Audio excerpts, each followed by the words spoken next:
So you want a 60% mechanical keyboard with a variety of switches. You also want it to be wireless and under $50. All right, Drevo's got you covered. Bruh. Oh, let me turn that right side up. What's good with it? It's your Kinfo Dookie back again with Bang, budget and new gear reviews to help you get the best bang for your tech dollars. Now I've tried out a handful of keyboards from Drevo. There was the Caliber. First I think it was the Grammar, then it was the Caliber V2. I actually really liked the form factor, and just overall I thought it was a solid value for the money that you were getting. You were getting a pretty good board. Now with the rise in popularity of 60% keyboards like the An Pro, the Ducky 1-2 Mini, so I really like when a company like Drevo looks at what's popular and tries to bring it to people at an easier to get, more value friendly option. And that's where the Seer Pro 60% mechanical keyboard comes in. You have 3 different switch options and 2 different colors. You can get it either black or white with brown, red, or blue switches. And you have the option to go wireless if you want to. This has Bluetooth 5.1 for those of you who are looking for that more minimalistic feel and you really want to get rid of cables. We'll talk more about that later. Let's go ahead and give this an overall overview and check it out. Now, out of the box, you're presented with some usual documentation and a sticker. I don't know who's ever using these stickers, but hey, more power to you. Secondly, you get an effective keycap puller and you're presented with the USB-C cable. Now, I like that as USB-C, but I probably would never use this unless I didn't want to go wireless and you don't already have a USB-C cable you like. Now, taking a look here at the keyboard, I like the fact that they use a standard layout when Drevo has been known to use some funky layouts in the past. That'll help definitely when you want to switch out the keycaps. Your port for the USB-C is here on top, so let's go ahead and plug it in and see what that RGB is hitting for.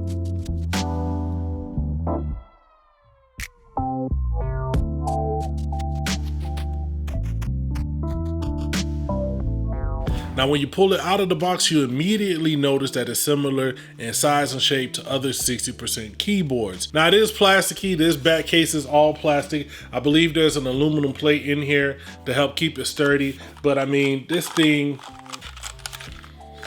very little flex. Now, one of the things I did notice that it doesn't have any height adjustments. So you won't be able to raise this or lower it, but a lot of the 60% keyboards are pretty similar in that faction that they don't offer a lot of different height adjustment. Now the keycaps here are ABS with side laser etched markings on here. You do get shine through up here at the top with the RGB. These keys are okay. I wish they had some sort of texture on the top. I feel like over time with extended use, they could get pretty shiny and, you know, overall feel bad, but they're not the best keys to type on, but they're not bad as well. Yeah, all right. Now, one thing that I do appreciate is the standard font. I always love that when they have that on the keyboards. I hate when they go for the gamery font that's just, you know, weird looking and whatnot. But I do wish that some of the actual lettering was bigger. Like the numbers are super small for some reason, but they are backlit, so that'll help you if you need to look at them while you're typing in the dark. But learn how to type without looking at your keyboard. Now, as I said before, they do come in 3 different switch options. You have Gateron blue, red, and brown. Now, this board has the Gateron browns. I really prefer the reds. The browns are not bad. I think the browns are a nice step in between the blues, which are that really clicky mechanical blues that are pretty much standard on most cheap keyboards. And the reds are linear style that I really prefer on budget keyboards. But if you want to know what it sounds like, let's go ahead and run that sound test.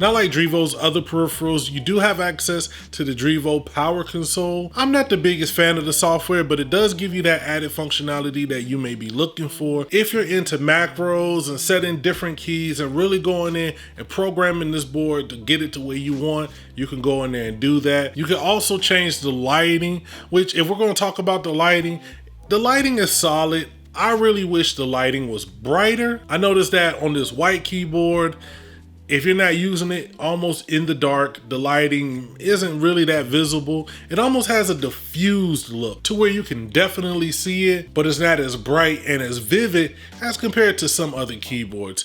But for the most part, on your desk, when you're using it, it's pretty good. And I do like the fact that you can change them on the board without needing to get into the software. So if you don't want to install that third-party software, you can change the effect, the color, the brightness, and the speed of the LEDs all from the board itself.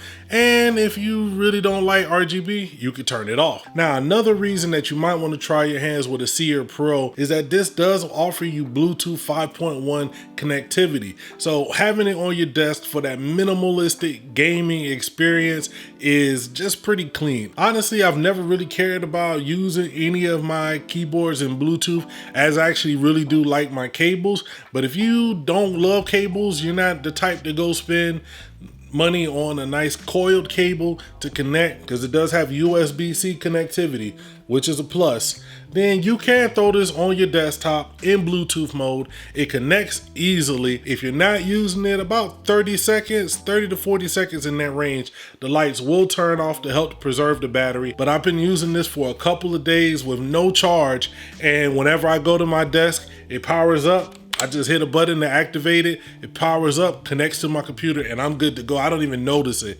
So that's a pretty slick option, I have to say. I'm not mad at all. Now, when it comes to gaming, I've noticed that it doesn't move around on my desk at all. I currently have it on a desk mat, but even having it on bare desk, it didn't move around. Even with typing, it was pretty solid. I didn't feel like it was going to move while I was gaming, and I was able to just jump in even wirelessly and never really notice any lag. I was just running around, taking fools out, getting them hardcore kills like a boss, but that's just me. Your mileage may vary. So when it comes to the overall value of the Seer Pro at $50, what are you getting? You're getting 60% keyboard, you're getting Bluetooth wireless connectivity if you choose to use it, and USB-C, which is pretty good because some keyboards are still coming out with micro USB or the mini, whatever, not USB-C. We need the USB-C, all the things. So you're getting all of that. You're getting 3 switch options of Gatorons, brown, reds, and blues. Lastly, you're getting the RGB options. I don't know what else you could need if you were looking for a 60% mechanical keyboard. Maybe you could let me know down below in the comments. Drevo, man, they keep coming with some heat.